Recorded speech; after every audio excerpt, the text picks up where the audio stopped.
Hello students, welcome to NM education. आज video रे तुम 10th क्लास एमआईएल बुक रा सर्वन सह माटी पद्यर अभ्यास कार्य आलोचना करिबा। निर्दिष्ट उत्तरमूलक 1 नंबर बंधनी मध्य उपयुक्त शब्द बाछि शून्य स्थान पूरण कर। क नंबर दिहसीना तोर पहाड़ पथर डैश पतर प्राण। एटा कौन हम दिहसीना तोर पहाड़ पथर कौन पतर प्राण। ख नंबर तुहरी अंतर आदेश चले मु घोषी तोर डैश। एटा कौन हम तुहरी अंतर आदेश चले मु घोषी तोर महाजस। ग नंबर केउठी हजिछि खोजी दे मोर डैश र चाबी काठी। एटा हम केउठी हजिछि खोजी दे मोर चेतनार चाबी काठी। घ नंबर अमाप धरिजु दे टिके मते डैश ए मोर छाती। एटा हम अमाप धरिजु दे टिके मते निदा हे मोर छाती। 2 नंबर विपरीतार्थबोधक शब्द लिख। जन्मर विपरीतार्थबोधक शब्द कौन हम मृत्यु, दुख, सुख, दोष, निर्दोष, निदा, फंपा, धीर, चंचल, अमाप, माप, कोहल, कर्कश एवं टाण, स्नेह, घृणा। 3 नंबर निम्नलिखित शब्द गुड़िकर 2टी लेखाएं प्रतिशब्द लिख। मार 2टी प्रतिशब्द कौन हम जननी एवं माता। देहर हम तनु एवं शरीर। जलर हम नीर एवं पानी। पवनर हम मरुत एवं वायु। बुकु बुकुर 2टी प्रतिशब्द हेब छाती एवं वक्ष। पादर हम चरण एवं पद। 4 नंबर निम्नलिखित शब्द मानकर गद्य रूप लिख। स्नेह स्नेहर गद्य रूप लिखले कौन हम स्नेह। मुक्ति मुक्ति। सकति शक्ति। तृपति तृप्ति। सरग स्वर्ग। स्वपन स्वप्न। 5 नंबर निम्नलिखित शब्द मानकु सार्थक वाक्य रे व्यवहार कर। अमाप अमाप को सार्थक वाक्य रे व्यवहार करिबा। कौन हम प्राचीन उत्कल अमाप संपत्तिर अधिकारिणी थिला। अलीर हम माँ संतानर समस्त अली अर्दली को हसी हसी सह्य करी निये। जयगान जयगानर हम हे भाई माने भारत मातार जयगान कर। चेतनार हम स्वामी विवेकानंद दिव्य चेतनार अधिकारी थिले। आघातर हम निरीह प्राणी को आघात देवा उचित नुहे। क्षुद्र उत्तरमूलक 6 नंबर कवि काहाकू सर्वसंहणी बोली कहिचंती। उत्तर सर्वसंहा माटी को बा माटी माँ को बा वसुंधरा को कवि सर्वसंहणी बोली कहिचंती। 7 नंबर केउठारु आमे शक्ति और तृप्ति पाऊ बोली कवि कहिचंती। उत्तर प्रसंग क्रमे कवि कहिचंती जे माटी उपरे वर्धित गछलतार फल आमको शक्ति और तृप्ति देई थाए। 8 नंबर आम मन सुख लगी हस कथा केउठारे भरी रही। उत्तर आम मन सुख लगी हस कथा नई समुद्र रे भरी रही। 9 नंबर कवि काहाकू माँ बोली कहिचंती। उत्तर कवि वसुंधरा को बा भारत माटी को माँ बोली कहिचंती। 10 नंबर माटी चेरमूल गछलता साइती रखिबा पछरे की उद्देश्य अछि। उत्तर मनीषर देह असुस्थ हेले रोग जंत्रणा हेले सेथिरु उपशम पाइबा पई विभिन्न वृक्षलतार चेरमूल पत्र आदि व्यवहार करी सेमाने निष्कृति पाती। तेणु माटी चेरमूल गछलता साइती रखिबा पछरे देह दुख लाघव पई उद्देश्य निहित अछि। 11 नंबर स्वर्ग ठारू माटीर आकर्षण कविंक पई अधिक। ଏହା କବିତାର କେଉଁ ପଦରୁ ଜଣାଯାଏ ଲେଖ। ଉତ୍ତର କବି ବିଦ୍ୟୁତ ପ୍ରଭା ଦେବୀ ତାଙ୍କ ଲିଖିତ ସର୍ବଂସହା ମାଟି କବିତାରେ ଏହି ପ୍ରସଙ୍ଗର ଅବତାରଣା କରିବାକୁ ନିମ୍ନୋକ୍ତ ପଦଟିରେ ତାହାକୁ ବ୍ୟକ୍ତ କରିଛନ୍ତି। ବୁକୁ ମୋ ଫୁଲାଏ ଆଖି ମୋ ଭୁଲାଏ ତୋବଣ ପକ୍ଷୀର ଡାକ ସରଗ ଡାକିଲେ ମନ ବଳେ ନାହିଁ ଛାଡ଼ିବାକୁ ତୋର କାଖ। 12 ନମ୍ବର କେଉଁ କର୍ମ ହେତୁ କବି ଏ ଦେଶକୁ ବୁଲିବାକୁ ଆସିଛନ୍ତି? ଉତ୍ତର ଅନେକ ତପ କରି ପୁଣ୍ୟ କର୍ମ ହେତୁ କବି ଏ ଦେଶକୁ ବୁଲିବାକୁ ଆସିଛନ୍ତି। 13 ନମ୍ବର ମାଟିର ମହାଯଶ ଘୋଷିବାକୁ କବି କାହାଠାରୁ ଆଦେଶ ପାଇଛନ୍ତି? ଉତ୍ତର ମାଟିର ମହାଯଶ ଘୋଷିବାକୁ କବି ଭାରତ ବା ମାଟି ମାର ଆଦେଶ ପାଇଛନ୍ତି। 14 ନମ୍ବର ମାଟିର ମା ଆମ ଦୋଷକୁ କାହିଁକି କ୍ଷମା କରିଛି? କାହିଁକି ନା ତାର ନିଜର ଛୁଆ ବୋଲି ଭାବି ମାଟିର ମା ଆମ ଦୋଷକୁ କ୍ଷମା କରିଛି। 15 ନମ୍ବର ବଣ ପକ୍ଷୀର ଡାକ ଶୁଣି ଦେହରେ କି ଭାବ ସୃଷ୍ଟି ହୁଏ? ଉତ୍ତର ବଣ ପକ୍ଷୀର ଡାକ ଶୁଣି ଆନନ୍ଦରେ ଛାତି ଫୁଲି ଉଠେ ଏବଂ ଆଖି ବାଟ ଭୁଲା ହୋଇଯାଏ। ସପ୍ରସଙ୍ଗ ସରଳାର୍ଥ। 16 ନମ୍ବର ଜନମ କାଳୁ ଯେ ଦେହେ ତ ଆଘାତ କେତେ ନ ଦେଇଛି ମୁହିଁ ନିଜ ଛୁଆ ବୋଲି ସବୁ ଦୋଷ ସିନା କ୍ଷମି ଅଛୁ ଏକା ତୁହି। ଏହାର ଆମେ ସରଳାର୍ଥ ଲେଖିବା। ଜନମ ... ଏକା ତୁହି। ଉକ୍ତ ପଦ୍ୟାଂଶଟି କବି ବିଦ୍ୟୁତ ପ୍ରଭା ଦେବୀଙ୍କ ସର୍ବଂସହା ମାଟି କବିତାରୁ ଉଦ୍ଧୃତ। ଏଠାରେ କବି ମାଟିକୁ ଜନନୀ ରୂପେ କଳ୍ପନା କରି ତାର ସର୍ବଂସହା ସ୍ୱରୂପକୁ ଆଲୋଚନା କରିଛନ୍ତି। ଜନ୍ମ ପରଠାରୁ ସନ୍ତାନ ଯେପରି ଜନ୍ମିତ ମାକୁ ଜାଣତରେ ତଥା ଅଜାଣତରେ ନାନା ଅଳି କରି ଦୁଃଖ ଯାତନା ଦେଇଥାଏ ସେହିପରି ମାଟି ମା ଉପରେ ମଧ୍ୟ ତାର ଏ ଅଳିଅର ଦଳି ପ୍ରକଟ କରି ତା ବୁକୁକୁ ମଧ୍ୟ ଆଘାତ କରିଥାଏ। କବି ସମଗ୍ର ମଣିଷ ଜାତିର ମାଟି ମା ପ୍ରତି ଆଘାତକୁ ଦର୍ଶାଇଛନ୍ତି କିନ୍ତୁ ଏଥିରେ ମାଟି ମା ପ୍ରତିକ୍ରିୟା ଶୂନ୍ୟ ହୋଇ ନିଜ ସନ୍ତାନ ଭାବେ ସେ କ୍ଷମା କରିଦିଏ।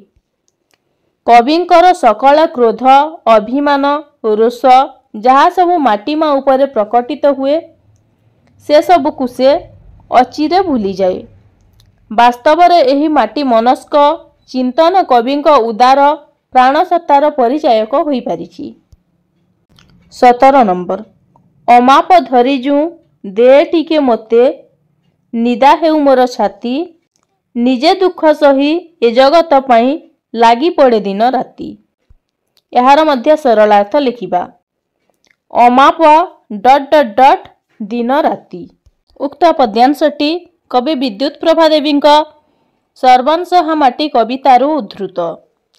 ଆଲୋଚ୍ୟ ପ୍ରସଙ୍ଗରେ କବି ମାଟି ମାର ଅମାପ ଧୈର୍ଯ୍ୟକୁ ନିଜ ଜୀବନର ଶ୍ରେୟ ରୂପେ ଜ୍ଞାନ କରିବାର ଅଭିଳାଷ ପୋଷଣ କରିଛନ୍ତି। କବିଙ୍କ ଦୃଷ୍ଟିରେ ମାଟି ମା ଅମାପ ଧୈର୍ଯ୍ୟଶାଳୀ। ସମସ୍ତ ମାନବ ଶିଶୁର ଯାତନା ଲାଞ୍ଛନା ସତ୍ତ୍ୱେ ସେ ଅବିଚଳିତା। ତା ଧୈର୍ଯ୍ୟର ପଟାନ୍ତର ନାହିଁ। ତାର ଅମାପ ଧୈର୍ଯ୍ୟରୁ ଯଦି ସେ ସାମାନ୍ୟ ଟିକିଏ ଲୋଭିବେ ତେବେ ତାଙ୍କ ହୃଦୟ ମଧ୍ୟ ମାଟି ମା ପରି ଅତୁଟ ଧୈର୍ଯ୍ୟର କ୍ଷେତ୍ର ପାଲଟିଯିବ ବୋଲି କବି ଆଶା ପୋଷଣ କରିଛନ୍ତି। ମାଟି ପାହାଡ଼ ପଥର ଯେପରି କଠୋର କଅଁଳ ବୃକ୍ଷ ଲତା ପତ୍ର ସେହିପରି କୋମଳ ଓ ଉଦାର। ତେଣୁ ଦୁଃଖ କଷ୍ଟ ସହିବାକୁ ତାପରି କଠୋର ଓ ଟାଣ କରିଦେବାକୁ କବି ମାଟି ମା ନିକଟରେ ନିବେଦନ କରିଛନ୍ତି। ବାସ୍ତବରେ ଏହି ବର୍ଣ୍ଣନାରୁ ମାଟି ମାର ଧୈର୍ଯ୍ୟ ପ୍ରତି କବିଙ୍କ ପ୍ରତିବେଦନା ବେଶ୍ ସ୍ପଷ୍ଟ ହୁଏ। 18 ନମ୍ବର ତୋର ମୁକତିରେ ମୋର ମୁକତି ମା ତୋର ହସେ ମୋର ହସ ତୋହରି ଅନ୍ତର ଆଦେଶ ଚଳେ ମୁଁ ଘୋଷି ତୋର ମହାଯଶ। ଏହାର ମଧ୍ୟ ସରଳାର୍ଥ ଲେଖିବା। ତୋର ... ମହାଯଶ। ଉକ୍ତ ପଦ୍ୟାଂଶଟି କବି ବିଦ୍ୟୁତ ପ୍ରଭା ଦେବୀଙ୍କ ସର୍ବଂସହା ମାଟି କବିତାରୁ ଉଦ୍ଧୃତ। ଆଲୋଚ୍ୟ ପ୍ରସଙ୍ଗରେ କବି ମାଟି ମାକୁ ଆଦର୍ଶ କରି ନିଜେ ପରିଚାଳିତ ହେଉଥିବା କଥା ସୂଚିତ କରିଅଛନ୍ତି। କବି ମାଟି ମାଆର ହସରେ ତାଙ୍କ ମୁହଁରେ ହସ ଫୁଟିବାର ଅଭିଳାଷ ସେ ପ୍ରକଟ କରିଛନ୍ତି। ମାଟିର ମହାଯଶ ପ୍ରଖ୍ୟାପନ କରି କବି ତାର ନିର୍ଦ୍ଦେଶରେ ହିଁ ପରିଚାଳିତ ହୋଇଛନ୍ତି। ଆପଣା ସ୍ଥଳରେ କବି ମାଟି ମାଆର ଦୁଃଖକୁ ମଧ୍ୟ ଅନୁଭବ କରିଛନ୍ତି। ତା ଦୁଃଖ ଯନ୍ତ୍ରଣାର ରାତ୍ରିର ଅବସାନ ହେବାକୁ ଯାଉଛି ବୋଲି କବି ଆଶା ପ୍ରକଟ କରିଛନ୍ତି। ଏଇଠି କେତେ ଦେବତା ନିଜର ଲୀଳାଖେଳା ସମ୍ପନ୍ନ କରି ଯାଇଛନ୍ତି।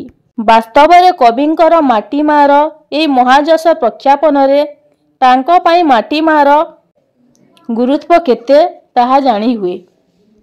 ଦୀର୍ଘ ଉତ୍ତରମୂଳକ 19 ନମ୍ବର। ପଠିତ କବିତା ଅବଲମ୍ବନରେ ମାଟି ପ୍ରତି କବିଙ୍କ ମନୋଭାବର ପରିଚୟ ପ୍ରଦାନ କର। ଉତ୍ତର। କବି ବିଦ୍ୟୁତ୍ ପ୍ରଭା ଦେବୀ ଆଧୁନିକ ଓଡ଼ିଆ କବିତାରେ ଆପଣାର ମୌଳିକ ଚିନ୍ତନ ପାଇଁ ସ୍ୱତନ୍ତ୍ର ବିବେଚିତ ହୁଅନ୍ତି। ଆଲୋଚ୍ୟ କବିତା ସର୍ବଂସହା ମାଟିରେ ତାଙ୍କର ଏହି ଚିନ୍ତନର ଚମତ୍କାର ରୂପାୟନ ଘଟିଛି। ସେ ମାଟିକୁ ଜନନୀ ତୁଲ୍ୟା ସର୍ବଂସହା ପାଳନକାରୀ ଓ ମନୁଷ୍ୟ ପରି ସନ୍ତାନର ହିତକାରୀ ଜ୍ଞାନ କରି ତାର ଚମତ୍କାର ବନ୍ଦନା କରିଛନ୍ତି। ତାଙ୍କ ଦୃଷ୍ଟିରେ ମା ଓ ମାଟି ପ୍ରଭେଦହୀନା, ଉଭୟ ସନ୍ତାନର ଅଭିବୃଦ୍ଧିରେ ସହାୟକ। ତେଣୁ ମାଟି ଭିତରେ ମାଆର ସୁଖ ଓ ସନ୍ତାନ ପାଳନର ଆହ୍ଲାଦ କବି ଅନୁଭବ କରିଛନ୍ତି। କବିଙ୍କ ଦୃଷ୍ଟିରେ ମାଟି ମା ତୁଲ୍ୟ ସର୍ବଂସହା। ତା ଉପରେ ଜୀବଜଗତର ଅଖଣ୍ଡ ଆଧିପତ୍ୟ। ସେ ସମସ୍ତ ଜୀବଜଗତକୁ ତା ସ୍ନେହକୁ ସମାନ ଭାବରେ ବାଣ୍ଟି ଦେଇଛି। ଏହି ମାଟିର ମିଠା ପାଣି ଓ ମନ୍ଦ ସମୀରଣ କବିଙ୍କୁ ମଧ୍ୟ ପ୍ରଭାବିତ କରିଛି। ତାଙ୍କ ଦେହରେ ଅପୂର୍ବ ବଳ ଶାନ୍ତି ଦେଇଛି। ସେହି ମାଟିର ଗଛ ଲତାଙ୍କର ଫଳ ତାଙ୍କୁ ଦେଇଛି ଶକ୍ତି ଓ ତୃପ୍ତି। ମାଟିର ସବୁଜ ଘାସ ତାଙ୍କୁ କଅଁଳ ବିଛଣାର ପ୍ରତ୍ୟୟ ଦେଇଛି। ସେହି ଘାସର ବିଛଣାରେ ଲଭୁଥିବା ଆରାମ ତାଙ୍କୁ ଦିଏ ପରମ ଶାନ୍ତି। ମା ଯେମିତି ସନ୍ତାନର ସକଳ ଅଳିଅର୍ଦଳିକୁ ସହିଥାଏ, ମାଟି ମା ସେହିପରି ସମସ୍ତଙ୍କ ଅଳିଅର୍ଦଳିକୁ ସହି ନିଜକୁ ସର୍ବଂସହା ରୂପେ ପ୍ରତିଭାତ କରିଛି। କବି ମଧ୍ୟ ତା ଉପରେ କମ୍ ଅଳିଅର୍ଦଳି କରିନାହାନ୍ତି। ଏସବୁକୁ ପ୍ରତିକ୍ରିୟାହୀନ ହୋଇ ସହ୍ୟ କରିଛି ମାଟି ମା। ଜନନୀ ତୁଲ୍ୟ ତାର ଏ ସହନଶୀଳତା ନିକଟରେ କବି ସମ୍ପୂର୍ଣ୍ଣ ସମର୍ପିତ ହୋଇଯାଇଛନ୍ତି। ଏହି ମାଟି ଉପରେ ଥିବା ନାନାବିଧ ବୃକ୍ଷଲତା ମଣିଷ ଜୀବନ ସହ ଓତପ୍ରୋତ ଭାବେ ଜଡ଼ିତ। ମଣିଷର ଦେହ ଦୁଃଖ ଲାଘବ ପାଇଁ, ରୋଗ ବ୍ୟାଧିର ନିରାକରଣ ଓ ଉପଶମ ପାଇଁ ଏହିସବୁ ବୃକ୍ଷଲତାର ଚେର ମୂଳ ଫଳ ପତ୍ର ମଣିଷ ପାଇଁ ଅମୂଲ୍ୟ ମହୌଷଧି ହୋଇଥାଏ। ମଣିଷର ରୋଗ ବ୍ୟାଧି ପାଇଁ ମାଟିର ଏହି ଅବଦାନ ଯେପରିକି କବି ଦୃଷ୍ଟିରେ ଅତୁଳନୀୟ ମନେ ହୋଇଛି। ମଣିଷର ମନରେ ସୁଖ ପ୍ରେମ ଉଲ୍ଲାସ ଭରିଦେବାକୁ ତା ପୃଷ୍ଠଦେଶରେ ସେ ପ୍ରବାହିତ କରିଛି ନଈ ଓ ସମୁଦ୍ରକୁ। ତାର ସନ୍ଦର୍ଶନରେ ତାର କାହାଣୀରେ ମଣିଷ ତାର ଜଞ୍ଜାଳ ଘେରା ମନକୁ ଶାନ୍ତ କରେ, ଅପାର ଆନନ୍ଦ ଲାଭ କରିଥାଏ। କବି ଭାରତ ମାଟିକୁ ମା କହି ଆପଣାର ବୃହତ୍ତର ଜାତିପ୍ରୀତିକୁ ଓ ଦେଶାତ୍ମବୋଧକ ସୂଚିତ କରିଛନ୍ତି। ଏହି ଭାରତ ମାଟି ମାର ପାଦଧୂଳି ମୁଣ୍ଡରେ ବୋଳି ହୋଇ କବି ମଧ୍ୟ ତାର ଯଶଖ୍ୟାତିକୁ ନିଜର କର୍ମ ଦେଇ ଅକ୍ଷୁଣ୍ଣ ରଖିବେ ବୋଲି ପ୍ରତିଜ୍ଞା କରିଛନ୍ତି। ଭାରତ ମାଟିର ନାଁ ରଖିବାକୁ କବି ଆପଣାର ଅଙ୍ଗୀକାର ଦେଇଛନ୍ତି। ଭାରତ ମାର ମାଟି ହେଉଛି ବହୁବିଧ ଚେତନା ଗର୍ଭିତ। ତେଣୁ ତାଙ୍କଠାରେ ଏହି ଚେତନା ଉନ୍ମେଷିତ ହେଉ ବୋଲି କାମନା ପୋଷଣ କରି କବି କହିଛନ୍ତି, ତାଙ୍କ ଚେତନାର ଚାବିକାଠି କେଉଁଠି ହଜିଯାଇଛି, ତାର ସନ୍ଧାନ ଦେଉ ଭାରତ ମାର ମାଟି। ଅର୍ଥାତ୍ ସାମ୍ପ୍ରତିକ ମଣିଷର ହୃଦୟରେ ମାନବୀୟ ଚେତନା ଜାଗି ଉଠୁ ବୋଲି କବି କାମନା କରିଛନ୍ତି। ଏହିଭଳି ଭାବରେ କବି ବିଦ୍ୟୁତ୍ ପ୍ରଭା ଦେବୀ ଆଲୋଚ୍ୟ ସର୍ବଂସହା ମାଟି କବିତାରେ ମାଟି ପ୍ରତି ନିହିତ ତାଙ୍କ ମନୋଭାବର ପରିଚୟ ଦେଇଛନ୍ତି। 20 ନମ୍ବର। ମାଟି ସର୍ବଂସହା ଏହାର ଯଥାର୍ଥତା ପ୍ରତିପାଦନ କର। ଏହାର ଉତ୍ତର ହେବ କବି ବିଦ୍ୟୁତ୍ ପ୍ରଭା ଦେବୀଙ୍କ ସର୍ବଂସହା ମାଟି କବିତାରେ କବି ମାଟିକୁ ମା ରୂପେ ଜ୍ଞାନ କରି ତାର ସର୍ବଂସହା ସ୍ୱରୂପର ଚମତ୍କାର ବିଶ୍ଳେଷଣ କରିଅଛନ୍ତି। ମାଟିର ମିଠା ପାଣି ଓ ମନ୍ଦ ସମୀରଣ କବିଙ୍କୁ ପ୍ରଭାବିତ କରିଛି। ତାଙ୍କ ଦେହରେ ଅପୂର୍ବ ବଳ ଶାନ୍ତି ଦେଇଛି। ସେଇ ମାଟିର ଗଛ ଲତାଙ୍କର ଫଳ ତାଙ୍କୁ ଦେଇଛି ଶକ୍ତି ଓ ତୃପ୍ତି। ମାଟିର ସବୁଜ ଘାସ ତାକୁ କଅଁଳ ବିଛଣାର ପ୍ରତ୍ୟୟ ଦେଇଛି। ସେଇ ଘାସର ବିଛଣାରେ ଲଭୁଥିବା ଆରାମ ତାଙ୍କୁ ଦିଏ ପରମ ଶାନ୍ତି। ମାଟି ଉପରେ ଥିବା ନାନାବିଧ ବୃକ୍ଷଲତା ମଣିଷ ଜୀବନ ସହ ଓତପ୍ରୋତ ଭାବେ ଜଡ଼ିତ। ମଣିଷର ଦେହ ଦୁଃଖ ଲାଘବ ପାଇଁ, ରୋଗ ବ୍ୟାଧିର ନିରାକରଣ ଓ ଉପଶମ ପାଇଁ ଏହିସବୁ ବୃକ୍ଷଲତାର ଚେର, ମୂଳ, ଫଳ, ପତ୍ର ମଣିଷ ପାଇଁ ଅମୂଲ୍ୟ ମହୌଷଧି ହୋଇଥାଏ। ମଣିଷର ରୋଗ ବ୍ୟାଧି ପାଇଁ ମାଟିର ଏହି ଅବଦାନ ଯେପରିକି କବିଙ୍କ ଦୃଷ୍ଟିରେ ଅତୁଳନୀୟ ମନେ ହେଉଛି। ମାଟିର ମୋହରେ ଏଠି କବି ଜୀବନ ବନ୍ଧା।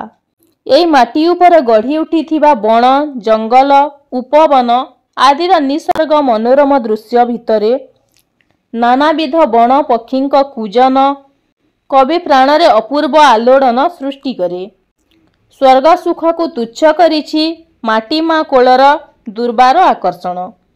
ଏଥିପାଇଁ ମାଟି ମା କୋଳକୁ ଛାଡ଼ି ଅନ୍ୟ କେଉଁଠିକୁ ଯିବାକୁ କବି ମନ ବଳାଇ ନାହାନ୍ତି। ସନ୍ତାନ ଯେପରି ଜନ୍ମ ପରଠାରୁ ଜନ୍ମିତ ମାକୁ ଜାଣତରେ ତଥା ଅଜାଣତରେ ନାନା ଅଳିଅର୍ଦଳିରେ ଦୁଃଖ ଯାତନା ଦେଇଥାଏ, ସେହିପରି ମାଟି ମା ଉପରେ ମଧ୍ୟ ତାର ଏ ଅଳିଅର୍ଦଳି ପ୍ରକଟ କରି ତା ବୁକୁକୁ ମଧ୍ୟ ଆଘାତ କରିଥାଏ। କବି ସମଗ୍ର ମଣିଷ ଜାତିର ମାଟି ମା ପ୍ରତି ଆଘାତକୁ ନିଜ ମାଧ୍ୟମରେ ସୂଚିତ କରିଛନ୍ତି। କିନ୍ତୁ ଏଥିରେ ମାଟି ମା ପ୍ରତିକ୍ରିୟା ଶୂନ୍ୟ ହୋଇ ନିଜ ସନ୍ତାନ ଭାବେ ସେ କ୍ଷମା କରିଦିଏ। ମଣିଷର ସବୁ ଦୋଷକୁ ନିସଂକୋଚରେ ବିସ୍ମରି ଯାଏ। କବି ମାଟି ମାର ମୁକ୍ତିରେ ନିଜ ମୁକ୍ତିର ସ୍ୱାଦ ଅନୁଭବରେ ପ୍ରୟାସୀ ହୋଇଛନ୍ତି। ମାଟି ମାର ହସରେ ତାଙ୍କ ମୁହଁରେ ହସ ଫୁଟିବାର ଅଭିଳାଷ ସେ ପ୍ରକଟ କରିଛନ୍ତି। ମାଟିର ମହାଯଶ ପ୍ରଖ୍ୟାପନ କରି କବି ତାରି ନିର୍ଦ୍ଦେଶରେ ହିଁ ପରିଚାଳିତ ହୋଇଛନ୍ତି ଆପଣା ଜୀବନରେ।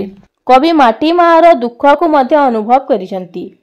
ତା ଦୁଃଖ ଯନ୍ତ୍ରଣାର ରାତ୍ରିର ଅବସାନ ହେବାକୁ ଯାଉଛି ବୋଲି କବି ଆଶା ପ୍ରକଟ କରିଛନ୍ତି। 21 ନମ୍ବର ବା ଶେଷ ପ୍ରଶ୍ନ ଦେଖିବା। କବି ମାଟି ମାର ଜୟଗାନରେ ଶତମୁଖ ଏହାକୁ ପଠିତ କବିତା ଅନୁସରଣରେ ବର୍ଣ୍ଣନା କର। ଉତ୍ତର, କବି ବିଦ୍ୟୁତ୍ ପ୍ରଭା ଦେବୀ ଆଧୁନିକ କବି। ଆଧୁନିକ ମଣିଷର ଔଦାର୍ଯ୍ୟ, ଭୟ, ଦମ୍ଭକୁ ଦେଖିଛନ୍ତି ନିହାତି ନିକଟରୁ। ମଣିଷର ଚେତନା ଶୂନ୍ୟତାକୁ ବିଭିନ୍ନ ପ୍ରସଙ୍ଗରେ ସେ ଅବଧାରଣ କରିଛନ୍ତି। ଏପରି ସନ୍ତାନଙ୍କ ଚେତନା ରହିତ ଅଳିଅର୍ଦଳିକୁ ମାଟି ମା ଯେମିତି ସହିଛି, ତାହା ତାର ସର୍ବଂସହା ସ୍ୱରୂପର ଆଧାର ବୋଲି କବି ବିବେଚନା କରିଛନ୍ତି। ଆଲୋଚ୍ୟ କବିତାଟିରେ କବିଙ୍କର ମାଟିର ମୋହ ଅସୀମ। ଏହି ମାଟି ଉପରେ ଗଢ଼ି ଉଠିଥିବା ବଣ, ଜଙ୍ଗଲ, ଉପବନ ଆଦିର ନିସର୍ଗ ମନୋରମ ଦୃଶ୍ୟ ଭିତରେ ନାନାବିଧ ବଣ ପକ୍ଷୀଙ୍କ କୂଜନ କବି ପ୍ରାଣରେ ଅପୂର୍ବ ଆଲୋଡ଼ନ ସୃଷ୍ଟି କରେ। ତାହାର ବକ୍ଷ ସ୍ଫୀତସ୍ତୁତି ଆଖିର ଚାହାଣି ହୁଏ ପଥହୁଡ଼ା। ବନଭୂମିର ଦିବ୍ୟ ପ୍ରେମ ଓ ପ୍ରଭାବରେ କବିଙ୍କଠାରେ ସେ ଅନିର୍ବଚନୀୟ ଭାବାନ୍ତର। କେବଳ ଏତିକି ନୁହେଁ, ମାଟି ମା କୋଳର ସୁଖ ସ୍ୱର୍ଗ ସୁଖ ତୁଳନା ଅବିକଳ୍ପ। ସ୍ୱର୍ଗ ସୁଖକୁ ତୁଚ୍ଛ କରିଛି ମାଟି ମା କୋଳର ଦୁର୍ବାର ଆକର୍ଷଣ। ଏଥିପାଇଁ ମାଟି ମା କୋଳକୁ ଛାଡ଼ି ଅନ୍ୟ କେଉଁଠିକୁ ଯିବାକୁ କବି ମନ ବଳାଇ ନାହାନ୍ତି। କବିଙ୍କର ସକଳ କ୍ରୋଧ, ଅଭିମାନ, ରୋଷ ଯାହା ସବୁ ମାଟି ମା ଉପରେ ପ୍ରକଟିତ ହୁଏ, ସେ ସବୁକୁ ସେ ଅଚିରେ ଭୁଲିଯାଏ। କବି ଏହି ସର୍ବଂସହା ଜନନୀ ଧରିତ୍ରୀ କୋଳରେ କେତେ ତପ କରି ଏ ଜନ୍ମରେ ଜନ୍ମିଛନ୍ତି, ତା ପୃଷ୍ଠଦେଶରେ ବୁଲିବାର ସୌଭାଗ୍ୟ ଲଭିଛନ୍ତି କହି ଆପଣାର ମାଟି ମୋହ ସ୍ୱରୂପକୁ ପ୍ରକଟିତ କରିଛନ୍ତି। ସମସ୍ତ ମାନବର ଯାତନା ଲାଞ୍ଛନା ସତ୍ତ୍ୱେ ମାଟି ମା ଅବିଚଳିତା। ତା ଧୈର୍ଯ୍ୟର ପଟ୍ଟାନ୍ତର ନାହିଁ। ଏହି ମାଟି ମାର ଯଶ ବନ୍ଦନା ଭିନ୍ନ ଆଉ କିଛି ନୁହେଁ। ପୁନଶ୍ଚ କବି ବିଦ୍ୟୁତ୍ ପ୍ରଭା ଦେବୀ ମାଟିର ମୁକ୍ତିରେ ନିଜର ମୁକ୍ତିର ସ୍ୱାଦ ଅନୁଭବରେ ପ୍ରୟାସୀ ହୋଇଛନ୍ତି। ମାଟି ମାର ସର୍ବଂସହା ରୂପ କେବଳ କବିତାଟିରେ ପ୍ରକଟିତ ନୁହେଁ, तार पौराणिक और ऐतिहासिक स्वरूप को मध्य कवि प्रकाशित करियसंती। पिलामाने आज पई एतिकी। जदि वीडियोटी भल लगी थाए ताहेले गोटिए गोटिए लाइक करि दियो। धन्यवाद।